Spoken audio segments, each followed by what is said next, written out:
So here's some more information about penicillin. Again, this slide is actually very dear to me and very important to me, as I'll tell you in a few minutes. Penicillin, discovered, as we know, by Scottish biologist Alexander Fleming in 1928, was not available for clinical use until the 1940s. Initially, it was largely reserved for use by the military, saving many wounded soldiers off on the battlefields of World War II, who otherwise would have died of their infected wounds.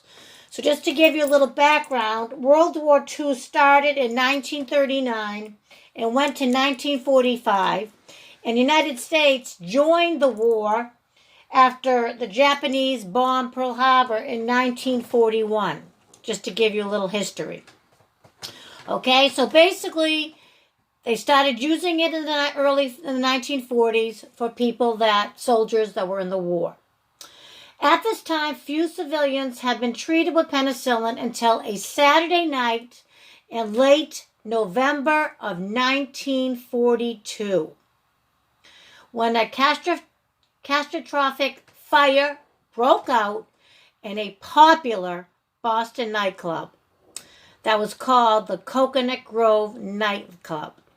And why this story is so close to my heart is my father's mother died in the Coconut Grove fire. My father was 12 years old.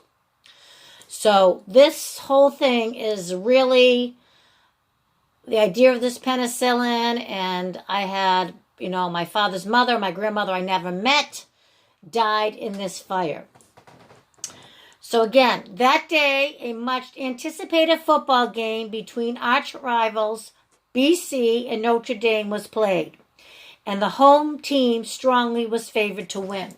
So BC was playing Notre Dame at Boston College, and my mother, who obviously didn't know my father yet because my father was 12, remembered her older brother who was in college at BC at this time.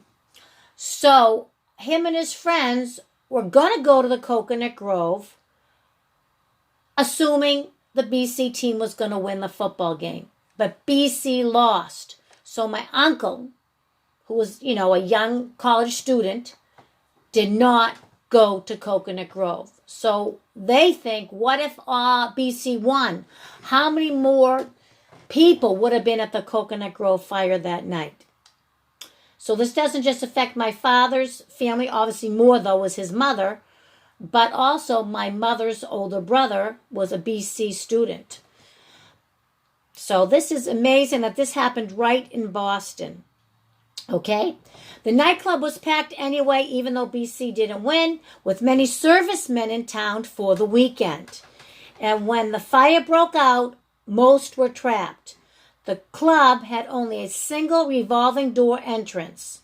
The Boston newspaper headlines the next morning announced that 450 people had died in the worst fire in the country in 40 years.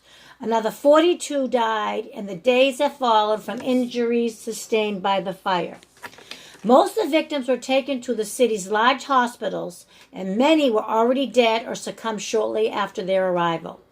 Those who had been sent to Massachusetts General Hospital and survived their initial injuries were given a miracle drug, as penicillin was soon called.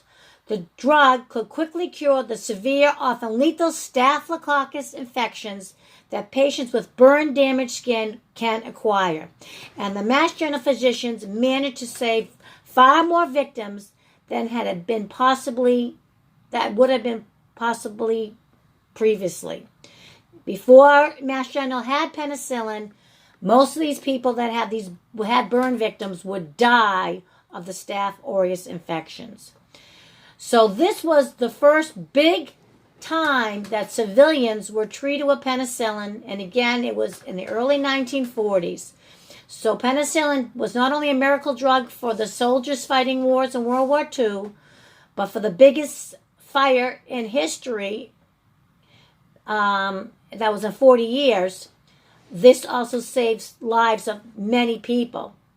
My grandmother was not one of the lucky ones. She obviously died, and basically a lot of them just died of smoke inhalation, because since a lot of the other doors were locked, because a lot of people would try to sneak out without paying, they locked a lot of the doors and only had the one revolving door open. So what happened is the people were trying to get out, and when you go around a revolving door, the bodies started piling up and getting jammed in the revolving door. Now that sounds gory, but that's the truth. So people that couldn't get out, that were near the door, basically, because the fire was in the basement bar, there was many, many bars in this place, and they believe the fire happened due to a light bulb went out near the ceiling, and there was a lot of paper decorations of palm trees and things. So they believe the light bulb, the heat of it, or something caused the paper decorations to burn and start the fire. So even though the fire was basically in the basement bar, because of the smoke filling the whole 3 levels, people died of smoke inhalation because they were not able to get out of the building because all the other doors were locked. It's very sad.